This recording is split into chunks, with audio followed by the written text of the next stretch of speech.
McEvoy, Assembly Member for South Wales Central.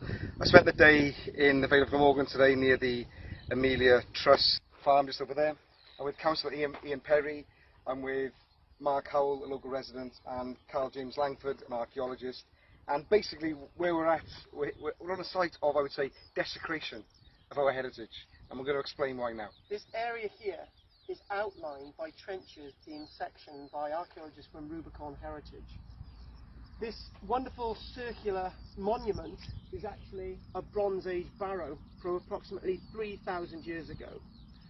Interestingly enough, as reported 3 weeks ago, we still have human bones in the trench. There's two there, and there's another piece of human remains there. So we still got human remains actually on the site.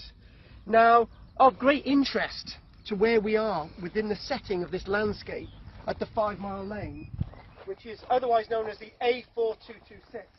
If we come on over here, we can actually see where some of the grave cuts, and you can actually see a headstone, and the body would have been laid to rest here.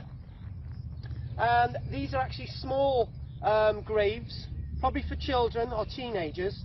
And there's not just one, there's two, and there's three, and in fact, Rubicon Heritage, in an official statement with the Vale of Glamorgan, mentioned that over 450 sets of human remains have been recovered within this landscape. This is a landscape that is over 400 metres wide, and the archaeology is being cleared.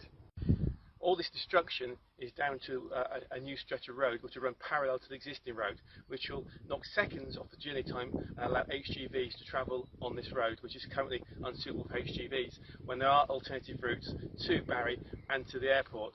And we should be looking at sustainable transport. The new road will be 9 metres wide with 2 metre wide grass verges. So where is the infrastructure for children to cycle? We've got the Amelia Truss farm, we've got Dufferin Gardens over there, and on this road you've also got the Welsh Hawking Centre. So that's 3 destinations for families, and yet the families are expected to cycle on the existing road, which is windy and twisty, with vehicles. So what's the point for a few seconds for HGVs? So to reinforce what Councillor Ian Perry has just said, it's a 2-lane road to be replaced with a 2-lane road. And you've got this huge desecration of our history and a whole shed load of public money being spent. I'm Mark Howell, I'm a Cowbridge resident. I've come here today to try and understand what it is that the archaeologists have found here, and I'm really quite surprised that I didn't know about this earlier. So this is a site that maybe goes back 3,000 years from what I'm being told. It's as ancient as the city of Troy or the palace of Mycenae, Knossos in Greece. It's clearly people have lived here and died here for at least 3,000 years, continuously by the looks of it.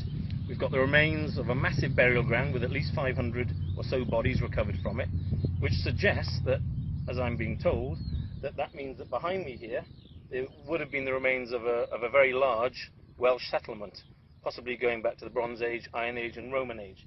It's very well known locally that there's a missing town along the A48. This might be it. Archaeologists have been looking for this town for a long time. It's the town of Bovium, after which Cowbridge is named. We're only about 2 miles from Cowbridge here. And I find it absolutely extraordinary as a local resident that I knew nothing of this until I stumbled across it. And also that this site isn't being protected in some way. I cannot believe that the Romans would do this to somewhere in Rome, or the Turks to Troy, and I'm absolutely gobsmacked that our Welsh government seems to be intent on burying this under tarmac. Now the question for me is, why is our Welsh government allowing archaeologists to destroy our nation's heritage? This wouldn't happen in any other country in the world. Go to Greece, see how they celebrate their heritage. England, this wouldn't happen in England, only in Wales. You've seen the video.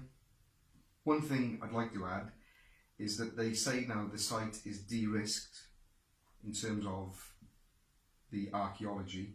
So that means that in a couple of years' time they can build houses over the whole area. It's cultural vandalism, and what we should be doing on a site like that with archaeology dating back 3,000 years. We should visit the centre, we should celebrate our history and be proud of who we are.